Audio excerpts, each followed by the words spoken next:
Awalnya mungkin kita belum tahu ada pentahelix ya. Itu dulu awalnya itu namanya triple helix. Triple helix itu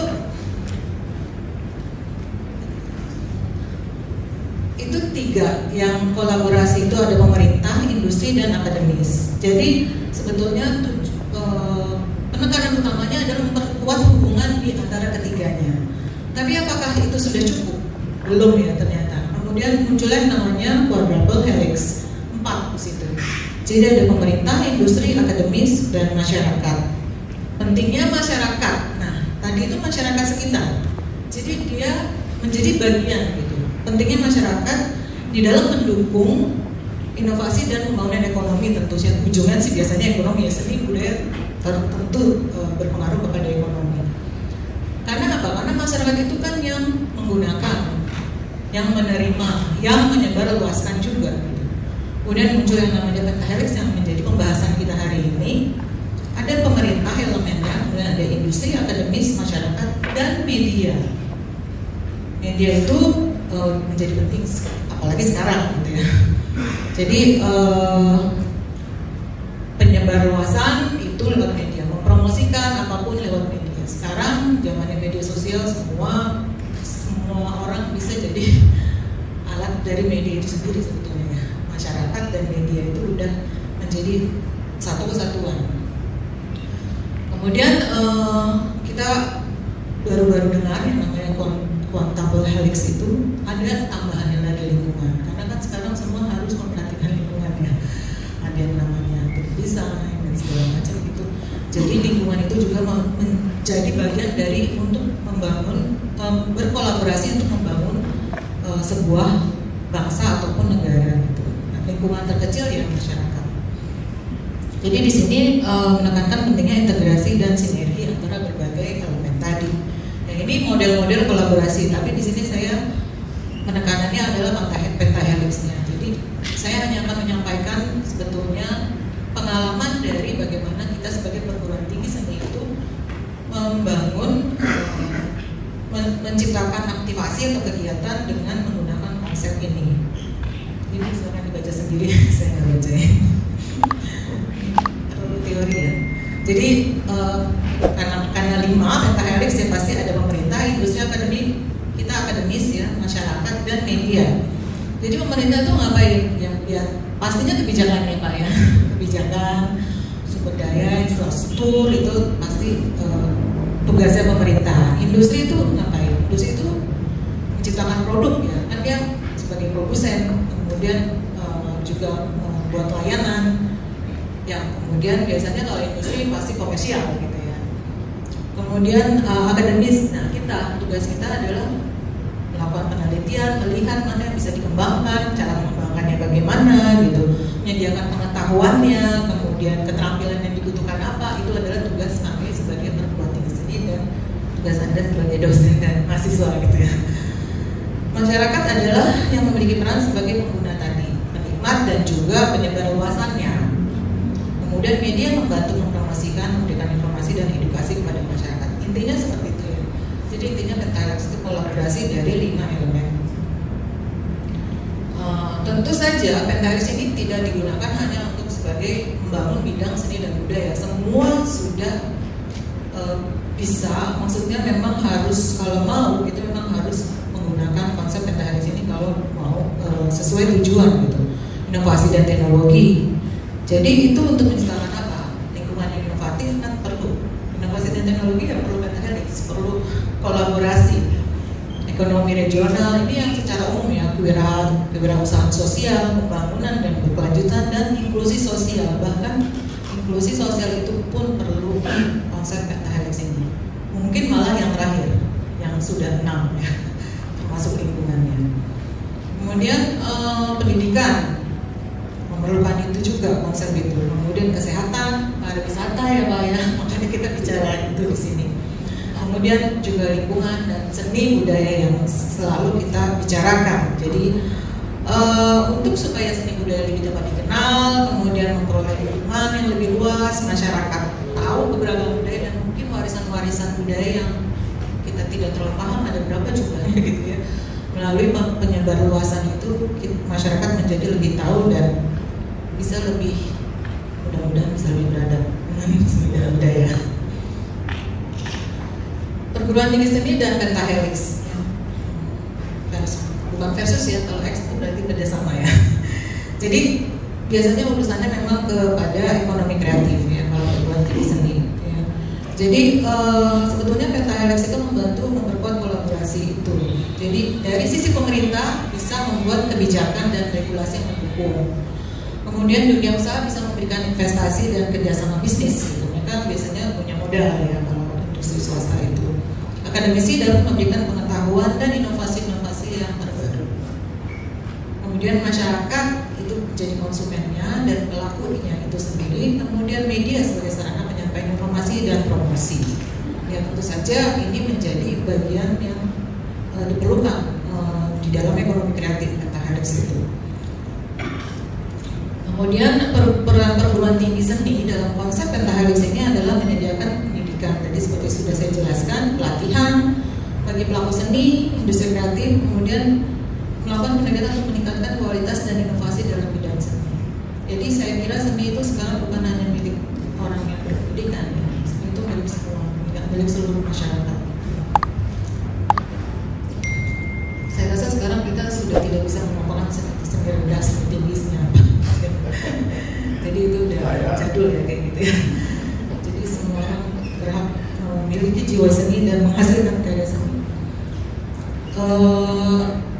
Sebetulnya itu juga sebagai apa sih? Sebagai jembatan antara dunia akademis dan industri kreatif dalam mendukung pertumbuhan ekosistem seni itu sendiri. Jadi memang harus banyak jembatannya. Nah, bentuk aktivitasnya seperti apa kalau di perguruan tinggi seni? Macam-macam. Belajar itu sebetulnya pasti aktivitas pentahelix.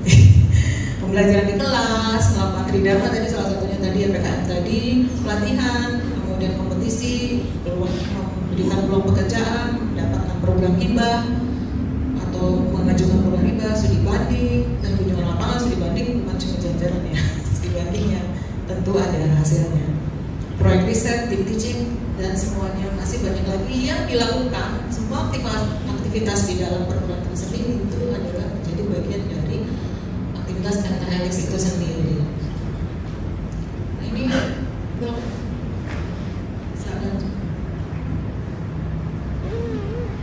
itu terlalu kecil ya. Ini saya mengambil dari, kebetulan ada buku yang tentang pentahelix yang dari ekonomi kreatif, dan kemudian IKJ menjadi bagian yang kami laporkan di situ kegiatannya. Tapi kalau dia di situ menuliskan bahwa ada aktor-aktornya yang tadi 5 elemen tersebut, aktivitasnya apa saja, kendalanya, kemudian dampak langsung dan dampak jangka panjang. Itu semua bisa dibaca. Nanti mungkin bisa saya kasih linknya, itu bisa PDF-nya. Jadi bagaimana perguruan tinggi seni yang mendapatkan pekerjaan untuk membuat kegiatan itu dari background awalnya Pak, mendapatkan kegiatan yang ekonomi kreatif, subsektornya itu kemudian dibukukan pengalamannya. Itu dari pariwisata kalau tidak salah ya Pak. Nah, implementasi konsep pentahelix di IKJ itu tentu saja IKJ berperan sebagai konseptor ya, penelitian, membantu pengolahan, identifikasi potensi, peluang pengembangan, tentu saja juga bertanggung jawab terhadap peningkatan kapasitas pengetahuan ya, untuk semuanya, baik dosen maupun mahasiswa. Sekarang kita mendengarkan dari pihak pemerintah ya, tawaran yang akan disampaikan oleh seorang pejabat pemerintah yang juga praktisi dan juga akademisi. Awalnya kami berpikir apa sebenarnya yang paling tepat untuk membuat tari di sana yang sekiranya bisa menjadi ikonik. Kita langsung ingat bahwa Labuan Bajo itu terkenal dengan komodo. Kita mencari siapa kira-kira koreografer yang bisa untuk berkolaborasi dengan masyarakat sana dan menciptakan sebuah tarian yang berdasarkan komodo. Kita dapat Jeko Siono.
Pulau Rinca. Saat ini penduduk ini sekarang menjadi artis di Labuan Bajo. Boleh tepuk tangan buat Pulau Rinca. Mereka tidak pernah jadi yang Jengkol lakukan adalah olah tubuh ya kalau dalam ini ya. Mereka dilatih olah tubuh. Mereka jadi saya ingin cerita sedikit buat tentang memori kolektif. Kenapa di Labuan Bajo tidak berhasil? Karena tidak mempunyai memori kolektif. Tidak ada faktor psikologis kenapa mereka mau menerapkan itu. Sedangkan di Pulau Rinca mereka yakin nenek moyang mereka itu melahirkan dua, manusia dan komodo. Jadi ada dulu ceritanya Bu, seorang putri, orang putri di sana itu mengandung dua hal. Pertama bayi, begitu dia melahirkan bayi. Yang kedua adalah telur. Bayinya jadi manusia, telurnya menjadi dibawa ke hutan. Ditunggu dia sampai dia pecah, menetas. Yang keluar adalah komodo. Itulah sebabnya orang Rinca mengatakan bahwa itu adalah sepupunya atau saudaranya. Nah, hati-hati kalau ke Rinca, Bapak Ibu, ke Pulau Komodo atau Pulau Rinca, hati-hati. Kenapa? Karena di sana itu ada dua jenis komodo. Ada yang jarinya 4 dan ada yang jarinya 5. Yang bahaya itu yang jarinya 4. Jangan sampai ibu kena gigitan dengan dia, karena kalau enggak itu racunnya dalam 2x24 jam bisa berbahaya. Tetapi kalau yang jarinya 5 itu sudah baik, ramah tamah dan kekeluargaan, karena sudah pernah ikut penataran Pancasila. Ekonomi kreatif ini ada 17 subsektor. Sepertinya semuanya ada di IKJ kali ya. Kita nggak perlu sebut, semuanya ada di, mungkin kecuali ya seperti game ya. Arsitektur yang ada ya, yang ada di UI. Tetapi yang orang sering lupa adalah definisinya. Perwujudan nilai tambah dari kekayaan intelektual. Makanya saya sebut tadi, ibu sudah brand, saya sudah amankan. Yang cik ini tadi apa ya, sudah diamankan. Saya juga musik itu politik itu aman tuh. Yang boleh memenangkan musik itu politik saya. Dan saya yang boleh mengembangkan menjadi IP. Saat ini musik itu politik menjadi channel YouTube. Suatu saat akan berkembang mungkin menjadi merchandise, mungkin menjadi poster, menjadi apa. Itu sesungguhnya yang disebut dengan perwujudan nilai tambah dari kekayaan intelektual. Itu sebenarnya yang harus selalu kami orang dari pejabat Kemenparekraf ingatkan, bahwa sebenarnya persoalannya itu ada di kekayaan intelektual. Boleh saya bertanya, kira-kira dari teman-teman, apakah ada yang tahu berapa orang yang sudah memegang kekayaan intelektual dari produk yang dihasilkan? Berapa persen? Ada yang bisa take a guess? 10%? 15%? 20%? 30%? Dari seluruh kekayaan intelektual, misalnya kita sudah mempunyai karya cipta, apakah kita sudah pernah urus kekayaan intelektualnya? Atau sudah pernah misalnya di Kementerian Kumham, berapa persen yang punya? Sudah semua?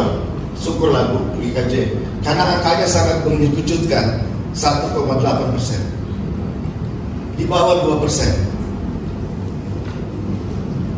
Berarti bahwa ekonomi kreatif yang sangat mementingkan kekayaan intelektual itu belum terlalu terjadi. Ada apa dengan cinta? Nanti ada apa dengan cinta. Next. Jadi ekonomi kreatif, sorry itu ada digerakkan.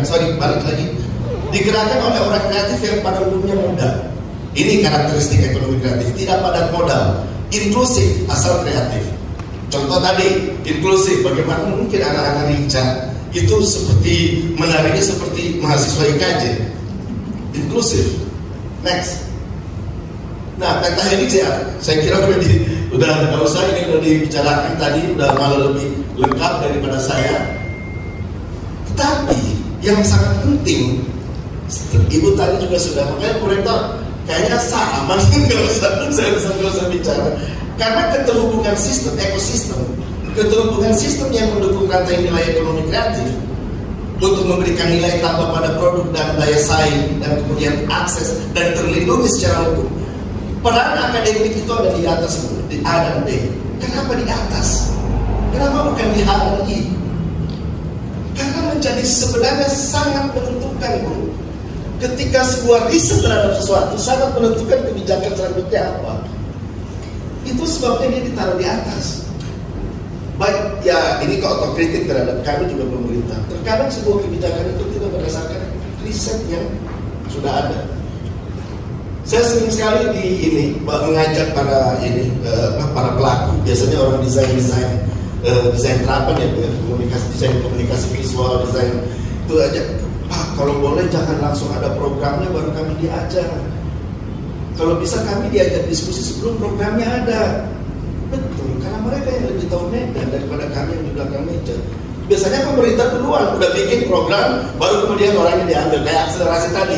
Untung dapatnya Jeko Siompo. Kalau dapatnya ahli, misalnya ahli tarian Jawa Seripi misalnya, terus kita taruh di Pulau Rinca, nggak tahu deh ketemunya gimana. Gitu kira-kira ya. Jadi sangat penting di atas di A dan B. Dan sebenarnya itulah yang kemudian menjadi inti dari ketika kemudian kebijakan itu akan berlangsung. Next. Nah, rantai nilai ini kemudian yang sebenarnya butuh dari akademisi. Di kreasi itu apa? Temuan-temuan baru. Di produksi itu apa? Temuan baru. Distribusi apa? Konsumsi apa? Dan konservasi apa? Saya lagi diskusi dengan Dawan ya, Iwan Artajaru. Iwan yang mau bikin disertasi. Dan saya pikir dia itu ada di rantai nilai yang sifatnya kreasi. Bagaimana dia membuat konsep suatu kreasi. Saya terima kasih Bu Dira, saya diajak Bu, next. Saya diajak Bu untuk ikut ini Bu. Ibu, saya dengar memberi komentar juga. Saya senang sekali Bu Dira, saya senang diajak untuk bisa ikut ini. Yang saya tidak tangkap dari diskusi kemarin itu adalah main questionnya Bu. Pertanyaan utama dari disertasi ini apa? Kalau seandainya pertanyaannya, mengapa video musik Wonderland Indonesia mencapai 57 juta viewers, maka itu adalah survei market yang sangat dibutuhkan oleh pasar. Tapi kemarin bicaranya Adorno, bukan apa Durai. Andaikan kalau pertanyaannya mengapa video musik Wonderland Indonesia bisa mencapai 57 viewers, maka kita akan bicara digitalisasi. Maka kita bicara akan momentum. Momentum pecahnya Wonderland Indonesia adalah momentum COVID setelah COVID. Misalnya, momentum ada sudah nonton Agak Lain? Ada yang nonton Agak Lain? Tahu nggak kenapa Agak Lain bisa mencapai 91 juta? Salah satunya apa? Momentum setelah Minggu Tenang. Jadi dia ambil momentum tanggal 1 Februari dia lepas pada saat orang jenuh dengan politik. Nah, hal-hal yang seperti ini menurut saya itu butuh sentuhan akademik untuk bisa membuat kita menjadi lebih mengenal market kita seperti apa. Next. Karena itu dalam ekonomi kreatif saya kira indikatornya jelas. Ekonomi kreatif, jumlah tenaga kerja terserap berapa? Jumlah perusahaan yang muncul berapa? Brand produk Indonesia berapa? Kita tadi ngomongin brand. Kemudian digitalisasi yang telah mengalami digitalisasi berapa? Sehingga kemudian sasaran makronya nilai tambah. Jelas, indikatornya jelas, outputnya jelas, kemudian angka-angkanya jelas. Next. Nah, ini studi yang sudah pernah terjadi. Studi dampak ekonomi kreatif. Next. Sebuah produksi film itu sampai ada 4 manfaat. Ada yang disebut dengan direct, ada yang disebut dengan indirect, ada yang disebut dengan indus, dan ada yang disebut dengan spillover. Jadi manfaat ekonomi sebuah film itu ternyata sampai 4. Untuk ekonomi, manfaat sosial dan soft power juga ada. Peningkatan citra Indonesia dan peningkatan minat masyarakat global terhadap budaya Indonesia. Next. Dampak film Ada Apa Dengan Cinta.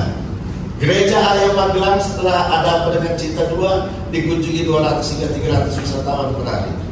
Jadi lokasi-lokasi syuting itu ternyata memberi dampak. Kemudian Candi Ratu Boko omset mencapai 12,5 juta per hari.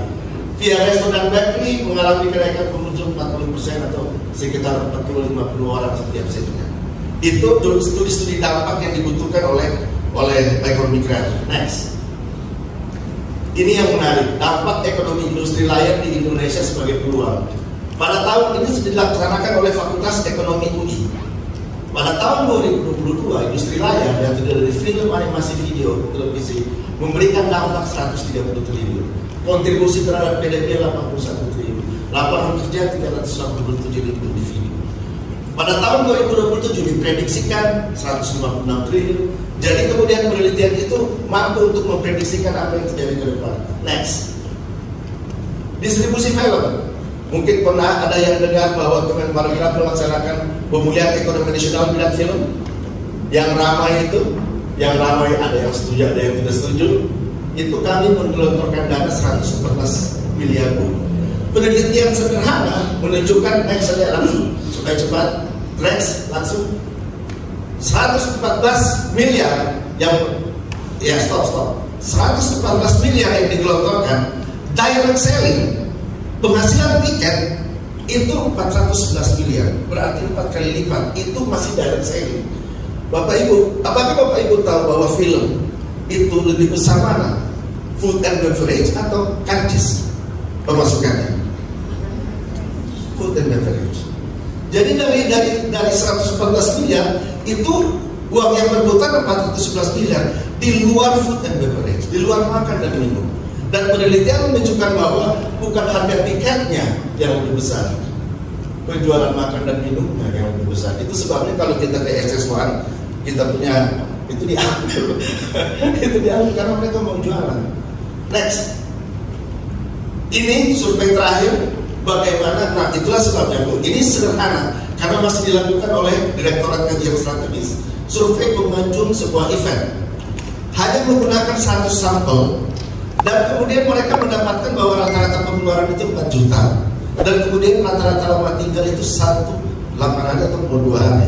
Saya membayangkan apakah dari IKJ ada sebuah disertasi atau tesis yang mencoba untuk melihat dampak ekonomi atau apapun, mengkaji misalnya Java Jazz Festival yang sudah berlangsung puluhan tahun atau bertahun-tahun. Itu yang akan dibutuhkan karena kita akan bicara bagaimana dampak-dampak ekonominya. Next, saya kira itu saja yang dapat saya sampaikan. Mendapat bingkisan dari Cikini, bingkisan di bawah burung cendrawasih. Saya ingin sampai di sini. Lebih kurangnya saya ucapkan terima kasih.